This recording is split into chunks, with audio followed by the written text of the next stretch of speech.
Alors les amis, bonjour ou bonsoir, bienvenue encore une fois sur cette chaîne. Alors comme vous voyez sur l'écran, j'ai une fille là-bas ou une dame. Excusez puisque c'est en anglais le titre, c'est donc la fille est kenyane et elle est donc au Vietnam où elle est incarcérée. Apparemment, euh, il y a, elle est portée des drogues dans ses valises à l'aéroport de Ho Chi Minh ou Saigon. Et donc, elle va être exécutée au Vietnam. C'est ça donc. Et ce que je veux dire, c'est qu'en Asie particulièrement, on est très sérieux en ce qui concerne les drogues.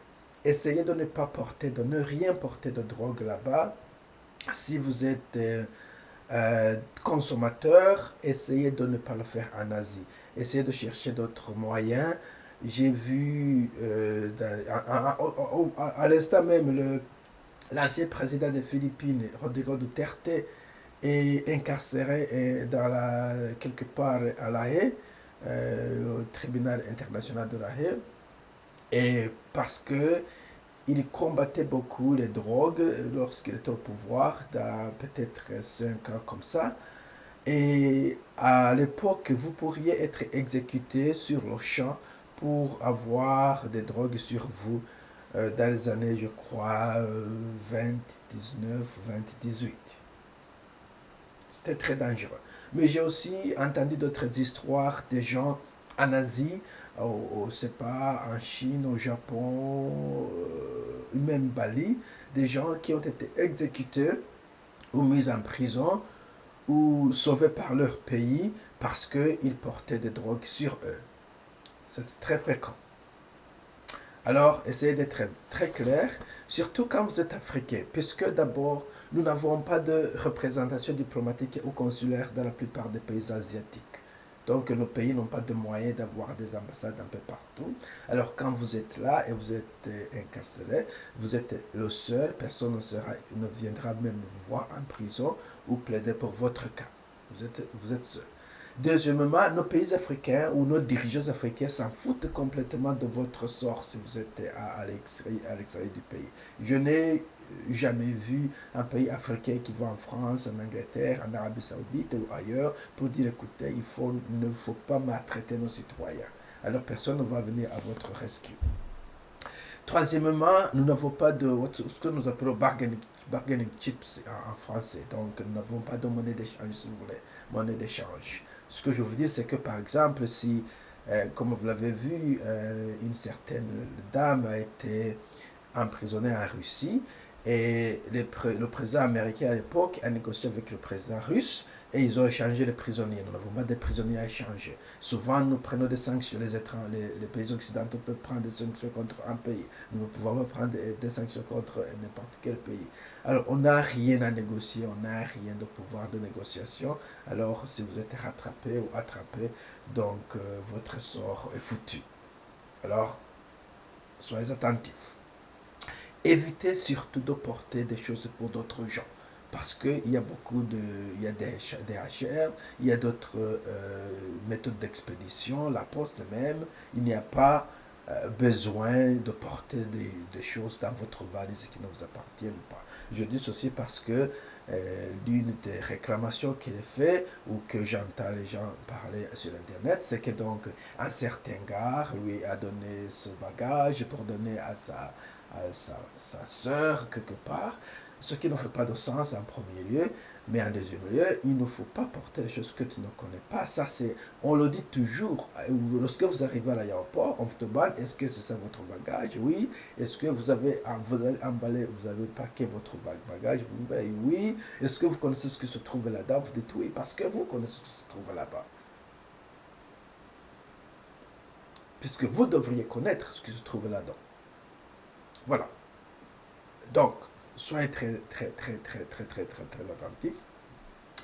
Mais aussi, à part les drogues, il y a notre réputation. Comme des Noirs, comme vous le savez, n'importe où nous avons déjà quelques préjugés, une réputation négative avant même que nous arrivions dans le pays où nous allons. Vous voyez, on croit que nous sommes violents, nous sommes un peu pas intelligents, nous sommes pauvres, etc., etc. Alors, il ne faut pas rajouter à cette réputation que nous avons que nous sommes aussi des trafiquants de drogue et d'autres choses. C'est assez déjà, vous voyez. Et lorsque vous voyagez innocemment comme ça, vous promenez, c'est pas en Chine ou au Japon, c'est pas, nous ne voulons pas que les gens, avant même qu'ils aient le temps de nous parler, croient que nous sommes des trafiquants de drogue. Vous voyez? Puisque déjà, comme je le disais, on croit que les Noirs sont un peu violents. C'est pas où ils prennent ça. Peut-être les guerres en Afrique, peut-être ce que nous voyons sur la télévision avec les Noirs américains, mais des gens, quelques gens ont peur de vous parce qu'ils croient que peut-être il va y avoir un conflit. Et vous l'avez vu avec, surtout avec nos sœurs, où ils vont dans quelques pays et commencent à faire des bagarres, à faire des conflits, à chercher à se battre, à discuter, à argumenter.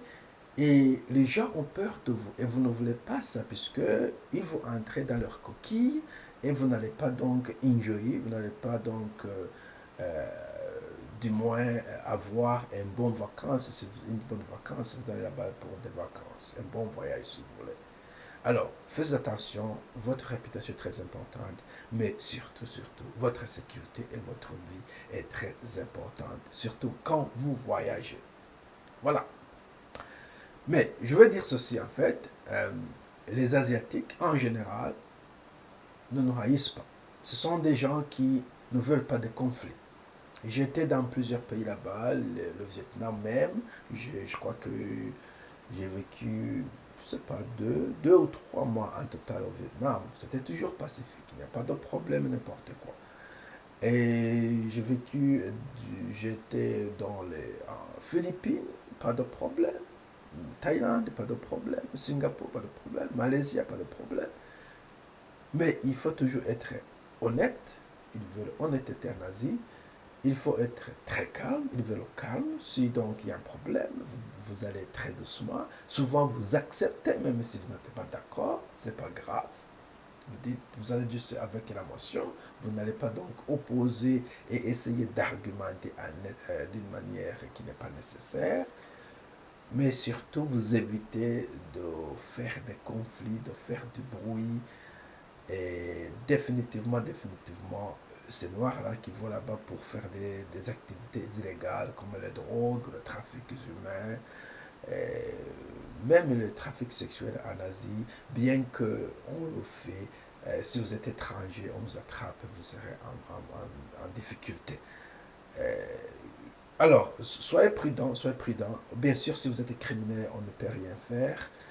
Euh, mais si vous êtes innocent, essayez de prendre des précautions pour ne pas être criminel, puisque, comme je le disais, vous n'avez pas de plaidoyer, vous n'avez personne pour vous parler à votre nom. Les langues sont très différentes. Vous arrivez là-bas au Vietnam, vous parlez anglais, l'autre parle vietnamese, et vous ne pouvez même pas vous entendre, vous ne connaissez même pas ce qui se passe.